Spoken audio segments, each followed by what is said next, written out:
नमस्कार दोस्तों। हलवा किसने खाया?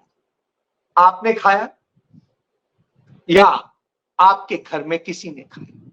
किसी ने तो खाया, किसी ने नहीं खाया। क्यों?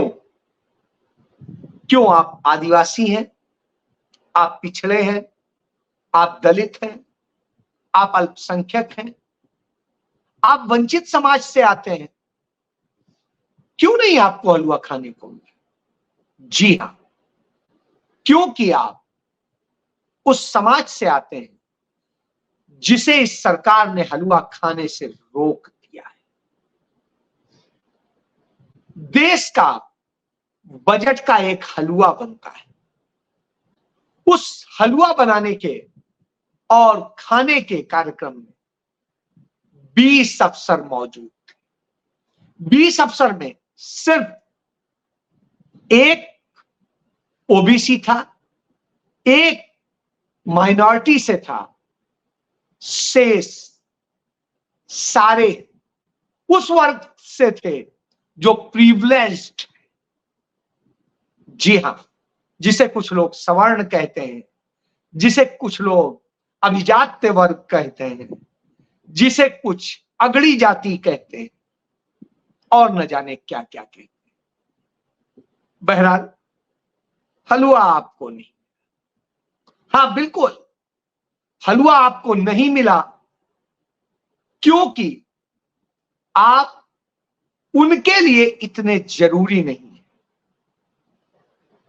आपको एक पिंजरे में कैद कर दिया गया है, उस पिंजरे में जिसमें आज देश के लोकतंत्र के चौथे स्तंभ को कैद कर दिया गया। वह स्तंभ जो कहता था कि हम तीनों स्तंभों की समीक्षा करते हैं, हम लोकतंत्र के सजग प्रहरी हैं, हम न्यायपालिका हो, कार्यपालिका हो या विधायिका हो, हम तीनों के कार्यों की समीक्षा करते हैं। चूंकि उसने लंबे अरसे से वह समीक्षा करना छोड़ दिया, उसने विश्लेषण करना छोड़ दिया, उसने सवाल करने छोड़ दिए ताकत से, सत्ता से, सरकार से। जब वो इनसे सवाल नहीं करता है, और एक बात 1977 में कही थी और तत्कालीन सूचना और प्रसारण मंत्री थे लाल कृष्ण आडवाणी, उन्होंने मीडिया से कहा था, उन्होंने आपको झुकने को कहा, आप तो घुटनों के बल चलने लगे। लेकिन आज सच ये है कि उन्होंने आपको सिर्फ इशारा किया और आप तलवे चाटने लगे। जी हां, आज भारत का मीडिया, उनके मालिकान सब जाके सरकार के, सरकारी पार्टी के तलवे चाट, और जब तलवे चाट रहे तो पिंजरे में बंद ही किए जाए। तो आज संसद में पहली बार वह हुआ जिसको कभी नहीं सोचा जा सकता था, क्योंकि इस देश में स्वतंत्र मीडिया, ताकतवर मीडिया बनाने के लिए ही Pandit Jawaharlal Nehru the working journalist act 1955 लेकर के आए, और उसके तहत लोगों के वेज और तमाम अधिकार और तमाम अख्तियार और तमाम सुविधाएं डिफाइन की गई थी। राज्य उन्हें कुछ देते हैं, कुछ नहीं देते, कुछ कितना देते हैं, मालिकान अब देते हैं नहीं देते हैं कोई फर्क नहीं पड़ता, क्योंकि मालिकान तो तलवे चाट रहे हैं सत्ता के। तो आज उन पत्रकारों को, जो बड़े पत्रकार कहलाते थे, जो संसद कवर करते थे, उन्हें पिंजरे में कैद कर दिया गया। ऐसा पिंजरा जो ट्रांसपेरेंट है, और कह दिया गया कि आप अब उस गेट तक जाकर के जो तमाम सांसदों, तमाम मंत्रियों, तमाम लोगों के जो बाइट्स लेते हैं, उनके इंटरव्यू करते हैं और बहुत कुछ पूछते हैं, जांचते हैं, वो अब आप नहीं कर सके। पहले रोका गया, वो कैंटीन में उस वक्त नहीं जाएंगे, फिर उसके बाद उन्हें रोका गया तमाम और जगह जाने से।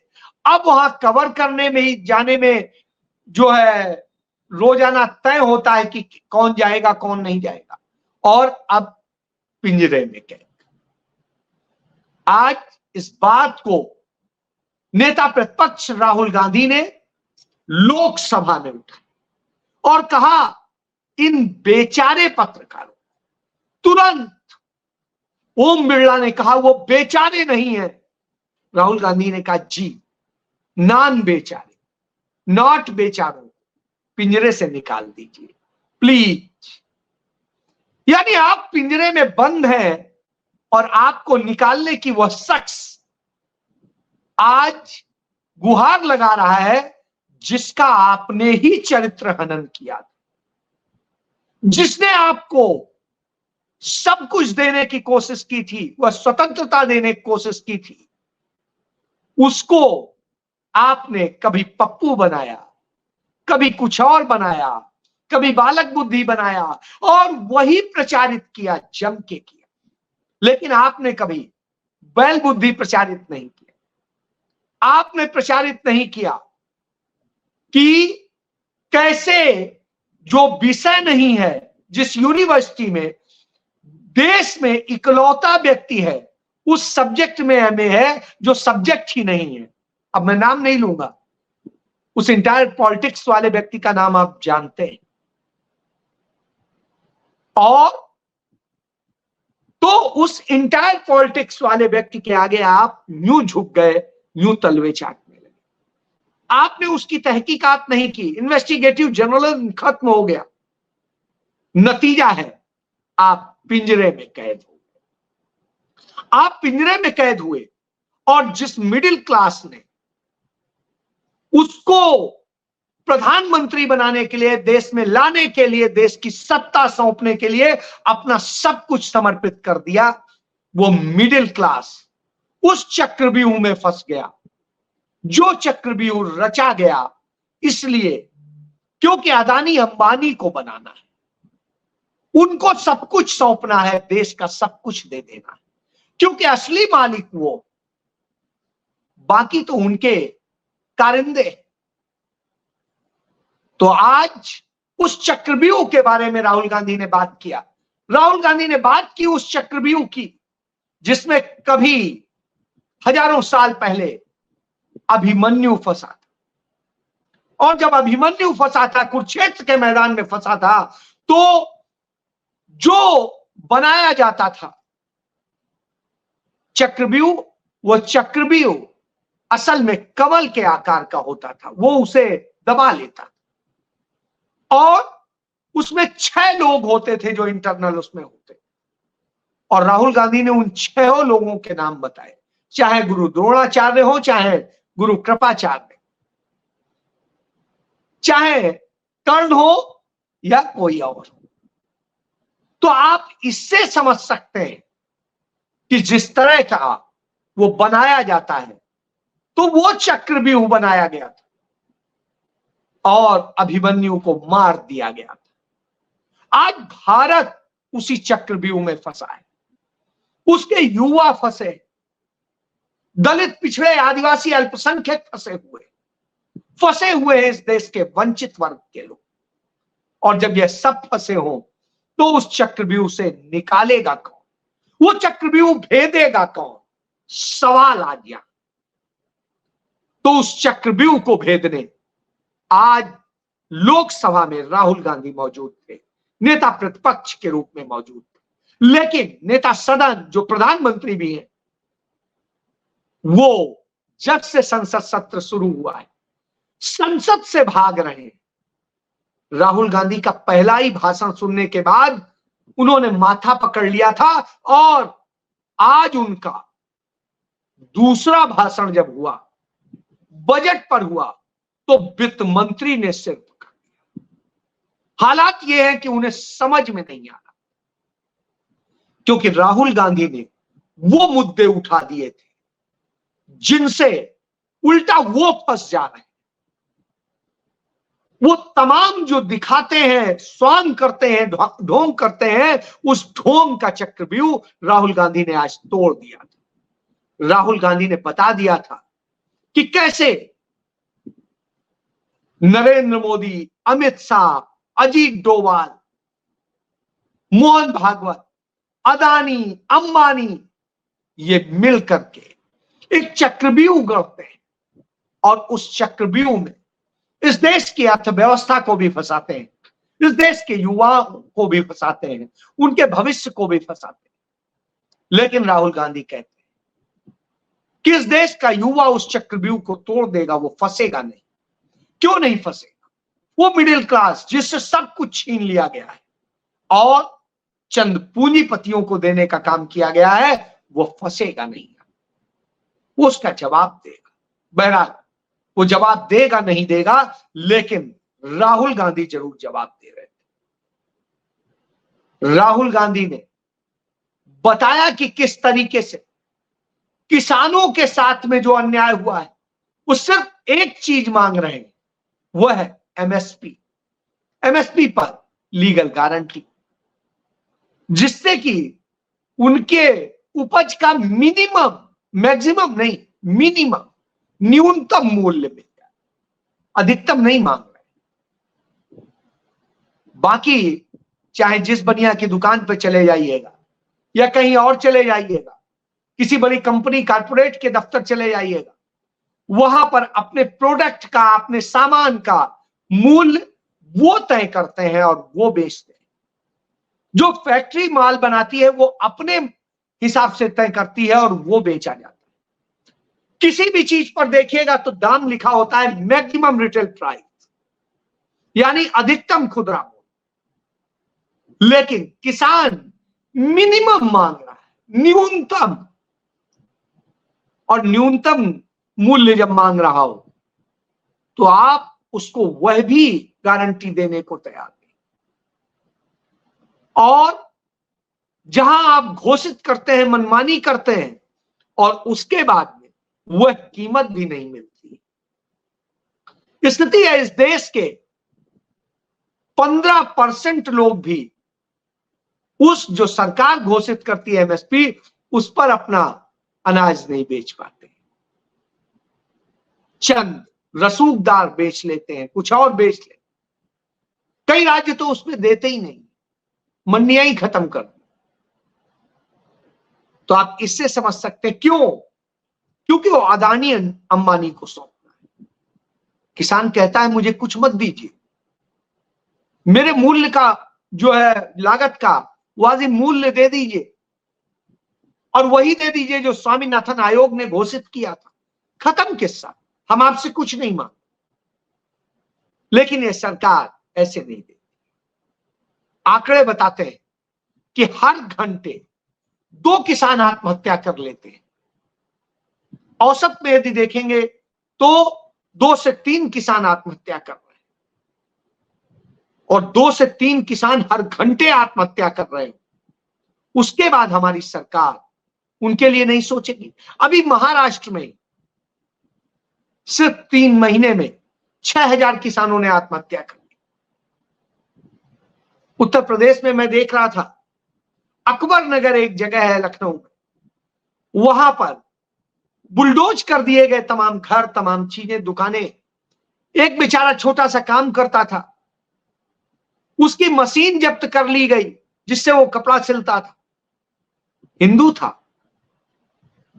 और उस मशीन को जब छुड़ाने के लिए वो गया तो 800 रुपया उसमें लगा, और मशीन छुड़ा के आया तो एक तो खराब थी, दूसरी स्थिति ये कि और तमाम समस्या। उसने अपनी जिंदगी को खत्म करना मुनासिब समझा, युवक था। तो मौत को गले लगाने के लिए आप विवश कर रहे हैं, यानी उस चक्रव्यूह में आपको फंसा देंगे कि आप मौत को गले लगा लीजिए। मौत को गले लगाने का जब खेल चल रहा तो निश्चित रूप से सवाल खड़े होते हैं, कौन लड़ेगा? दिल्ली में तैयारी कर रहे बच्चे उस पानी में डूबकर मर जाते हैं, जो सीवरेज पानी है, फ्लोटेड पानी है, जो एक चंद सी बरसात से भरा हुआ पानी है। अपना भविष्य बनाने आए थे यह सोचकर दिल्ली कि कल के दिन आईएएस अफसर बन जाएंगे। एक दूध वाले की लड़की थी, वो श्रेया यादव, उसके बाप ने सब कुछ ये सोचा था, मां ने सोचा था कि किस तरीके से उसे पढ़ा देंगे, कल के दिन वो आईएएस बन जाएगी या कुछ और बन जाएगी, सिविल सर्विसेज में आ जाएगी तो घर का भला हो जाएगा। शायद उनके भाग्य में नहीं था, वो इस दुनिया से चली गई, इस व्यवस्था का शिकार होके चली गई जिसके चक्रव्यूह में फंसा है। क्योंकि पैसा लेकर के, रिश्वत लेकर के सालों साल इस तरीके से बेसमेंट पे और दूसरी जगह पे ये जाल बनाए गए और ये कोचिंग के जाल लोगों को फंसाते हैं, वहीं से पेपर लीक होते हैं और दूसरी चीजें होती हैं, युवाओं का भविष्य बर्बाद होता है। राहुल गांधी ने यही कहा कि पिछले 5 सालों के अंदर 70 पेपर लीक हो गए हैं, 70 पेपर। करोड़ों युवाओं का, छात्रों का भविष्य खतरे में पड़ गया है। उन्हें अपने जीवन को खत्म करने के सिवा कुछ नहीं दिखाई देता है। शायद यही वजह है कि हर घंटे 3 युवा आत्महत्या कर रहे हैं। यह चक्रव्यूह है।